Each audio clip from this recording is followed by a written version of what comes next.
여러분 안녕하십니까? 한잘 아래입니다. 현대 사회가 안전 지뢰받침을 이번 요소수 사태를 통해서도 확인할 수 있습니다. 이 평화로운 일상의 유지가 그렇게 쉽지 않다는 것을 더욱 절감하게 됩니다. 특히 국민들이 내는 세금을 관리하는 정부의 책임이 얼마나 중대한 것인가를 새삼 느끼게 됩니다. 요소는 암모니아 더하기 물이라고 말하더군요. 그 암모니아는 특히 또 오줌 속에 제일 많다고 하고요. 그래서 요소수를 한자로 이렇게 씁니다. 예. 요소수 이렇게 쓰죠. 우선 그 요소수 세 글자를 한번 살펴보기로 하겠습니다. 이 요자에서 쓰는 이 부분 있죠. 이 부분은 우리가 시라고 읽습니다. 그렇죠? 시.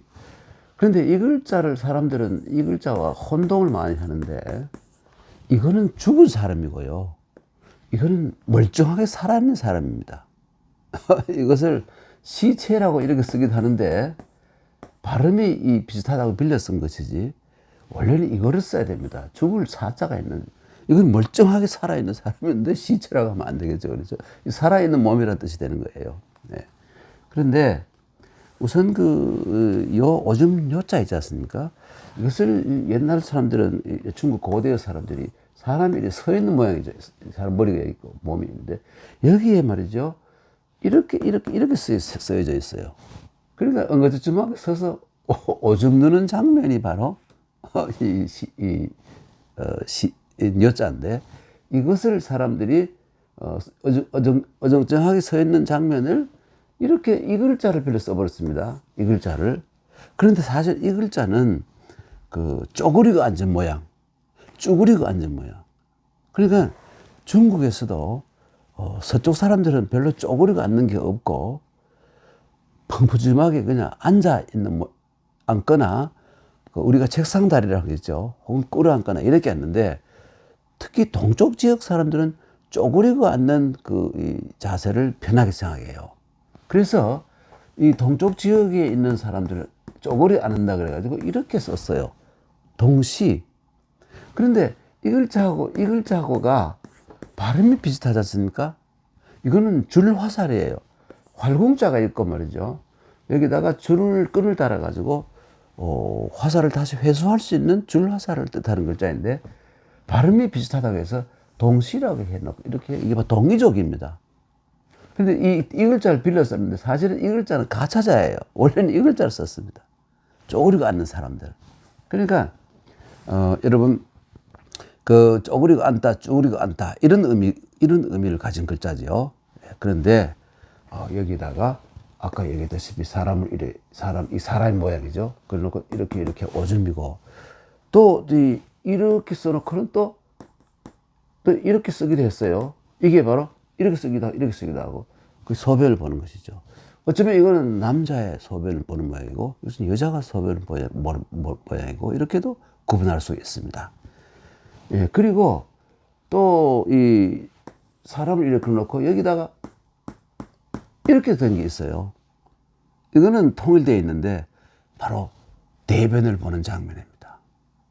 그러니까 이게요, 보십시오. 이게 뒤에 변해가지고 이렇게 변해요.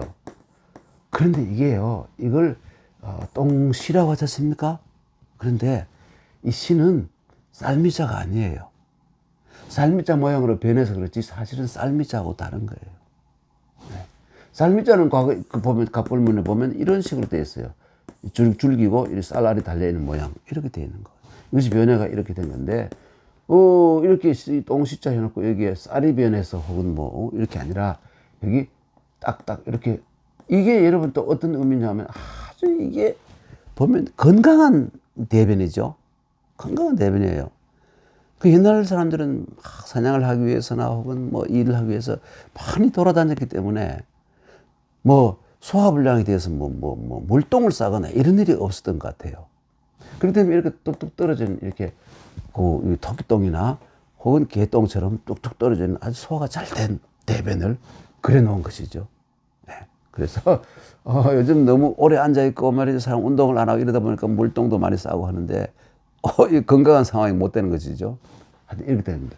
그래서 이렇게 하면 이렇게 물 숫자로 변해 가지고 이것을 해 가지고 이거 그러면 소변이고, 이렇게 하면 시 해 가지고 대변이고, 이렇게 구분하게 되는 겁니다. 그리고 이 소자는 말이죠. 이 소자는 여러분 이 소자 다 아시죠? 보통 휠소자라고 그러지 않습니까? 예. 그래 휠소자라고 그러지만 이게 원래는 뭐냐면 휠소 맞아요. 이렇게 하고 이렇게 하고 난 다음에 이렇게 돼. 이게 원래 모양의 글자거든요. 그리고 뭐냐면 꽃잎이 축 늘어진 모양이에요. 위에는 꽃잎이 꽃송이가 축 늘어진 모양이 이렇게. 이거 이 밑에 있는 것은 뭐냐면 바로 실이에요. 그런데 이게 사직물이죠. 이 배로 짠 실이 쭉 늘어져 있는 모양이에요. 그리고 아직도 염색을 하기 전에의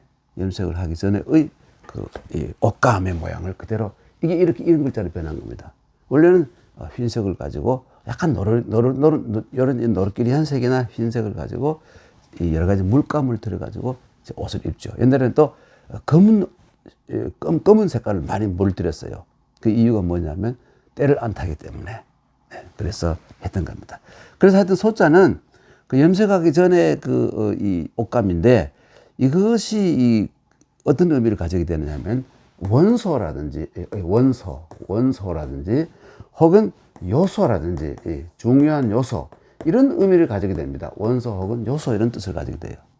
그러니까 이 뇨의 성분을 요소로 하는 물, 이게 바로 요소수입니다. 그렇죠? 네, 요소, 요자, 이때 소자가 이 요소 혹은 원소, 뇨를 원소로 하는 수, 이게 요소수가 되는 겁니다, 여러분. 네. 그리고 아까 그 숫자를 보면 옛날 과거에는 이렇게 썼죠. 숫자 이렇게 변한 것이고요. 그리고 이거는 약간 곡선으로 굽어고 있지 않습니까? 물이 흐르는데, 근데 직선으로 흐르는 물이 싹 세게 흐르는 물이죠. 이거는 우리가 내천자라고 천자가 돼요. 그러니까 이 숫자나 천자나 다 사실은 흘러가는 강물의 모양을 그린 것인데, 좀 직선이냐 곡선이냐 하는 이런 차이가 좀 있죠. 하여간 처음에도 말씀드렸습니다만은 요소수라는 건 한자로 이루어진 글자이고요. 그리고 아까 제가 이렇게 하고 쌀미자라고 그랬습니다만, 이게 또 여기 와서 이런 모양을 가지고 있죠. 이렇게. 그래 이걸 가지고 이게 아까 말한 시자, 이 똥시자, 이걸 이 똥분자도 이렇게 쓰지 않습니까? 그 분이나 시는 왜 그러면 이 같은 한자인데 두 개의 글자가 있느냐? 어느 지역에서는 그것을 시라고 불렀고, 어느 지역에서는 분이라고 불렀고, 이렇기 때문에 글자를 만든 겁니다. 그래서 발음 때문에 그런 것이죠. 그리고 이거는 여러분 이거 쌀미자가 아니에요. 이것도 사실은 어떤 글자냐면 이런 이게 뭐냐면 원래 그 대변 덩어리 같아요. 그러니까 쓰레기가 된 것이죠. 그리고 여기다가 이게 뭐냐, 이 삼택이에요. 삼택기에 담아서 여기 손을 여기 왼손 오른손 해가지고 갖다 버리는 거예요. 아마 걸음으로 하려고 모아서 버릴 수도 있겠죠. 이것이 변해서 이렇게 여기에 다를 이자도 아니에요. 다를 이자도 아니고 이런 삼택기에다가 왼손 오른손에다가 이 똥덩어리 같은 이런 쓰레기들, 이거를 담아가지고 갖다 버리는 거. 이게 바로 그렇죠. 이 분자이고, 또 이것이 또 이렇게 기자도 영향이 있죠. 기자. 여기에다 이게 아까 이게 이 똥덩어리나 더러운 지저분한 거라면 뭡니까? 이것은 분자가 되는데 여기 이거를 달아버리면 똑같이 이게 손이 변한 것이고, 또 이게 바로 이거예요. 이거하고 똑같은 거예요. 이 부분이. 위에 이게 뭐냐면 엄청나죠. 어린 아이예요. 죽은 애기 혹은 사생아나, 이거는 불길한 애를 갖다 버리는 거예요. 이게 바로 버릴 기자가 되죠. 이거는 똥분자가 되고, 이거는 똥시자가 되고, 여기다가 물 숫자를 집어넣으면 소변은 물이기 때문에 그래서 물 숫자를 내면 뇨자가 되고 시자가 되고 이렇습니다. 하여튼 여러분 갑자기 여러 개의 글자를 설명하다 보니 죄송합니다만은 하여튼 요소수 하기 바로 이 소라는 것은 성분이라는 뜻 가지고 이런 뜻을 가지고 있고 오줌의 성분을 가지고 만든 물 이게 요소수. 예. 하여간 우리나라 이 문화 속에는 이 한자어가 많이 있다는 거 이것을 다시 한번 또 생각하게 해주는 일이라고 하겠습니다. 여러분 다음에 또 뵙겠습니다. 안녕히 계십시오.